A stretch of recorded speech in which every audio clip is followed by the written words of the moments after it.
Network. We are getting calls, emails, tweets from some of the most iconic participants of this show ever. And they're all calling because they want to talk about Stu.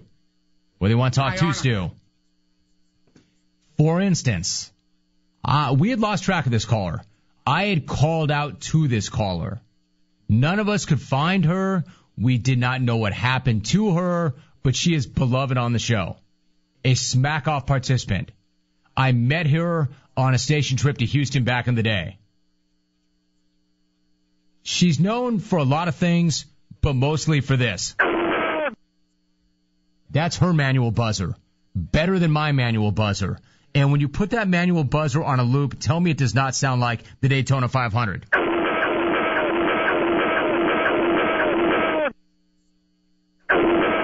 She can talk smack with anybody on this show. Any guy, any woman, anybody. We go to the phones. I have no idea when she last called. I had given up on her ever calling again. There have been so many rumors about what happened to her. But J. Stu's last day brought her out. We go to Houston. Rachel in Houston. Rachel, is that really you? It's me, Romy. Oh, hell yes, it is. I know that voice. Rachel, what's up? How are you? I'm good. Today is J. Stu's last day, Romy, and I had to hear his voice one last time. Stu, come on in here. Come on in here, Stu. So, Rachel, you all right? I was kind of worried about you. Is everything all right? I'm good. Hello. Hey, thanks for calling, Rachel. You're welcome, J. Stu. You're the best ever. I appreciate this. Now, I want you to send me out with some real good stuff here. Here you go. And Romy, I got a flurry of text messages last week that you lovingly requested that I get my ass back in the jungle, and it feels stupendous to be back on the CBS airwaves. And I know, clones, I've been in the basement for what feels like forever, but that's what happens when your career takes over your life. I've been on a project in Western Australia, and that's a cool 14 hours ahead of your time zone.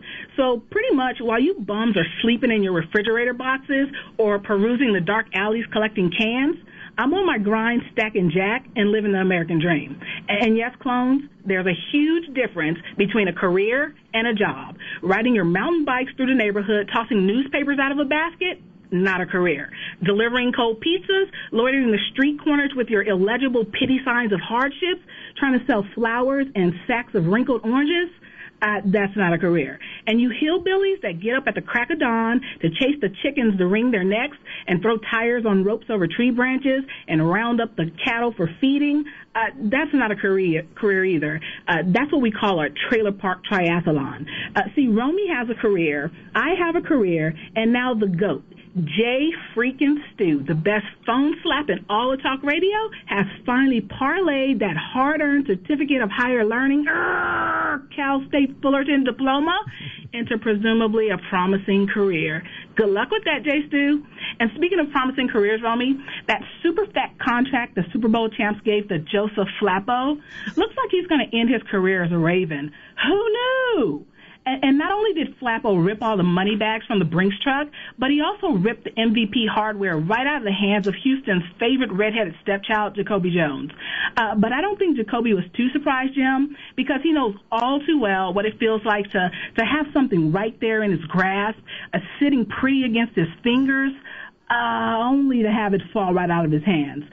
So congratulations, though, to the former Texans, Bernard Pollard, and the best fullback in the game, the best-dressed Raven, number 44, Vontae Leach, on your Super Bowl win. You guys earned it.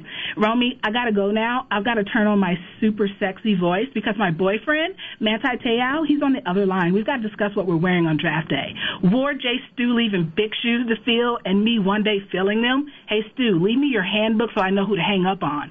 Ward, Oakland Raiders selecting Tim Tebow with their first-round pick. That guy deserves a second chance. War Geek Squad Brian in Houston and the Albuquerque, New Mexico newlyweds Aaron and Raquel. Hope your honeymoon never ends. Good night now! She's back. Rachel.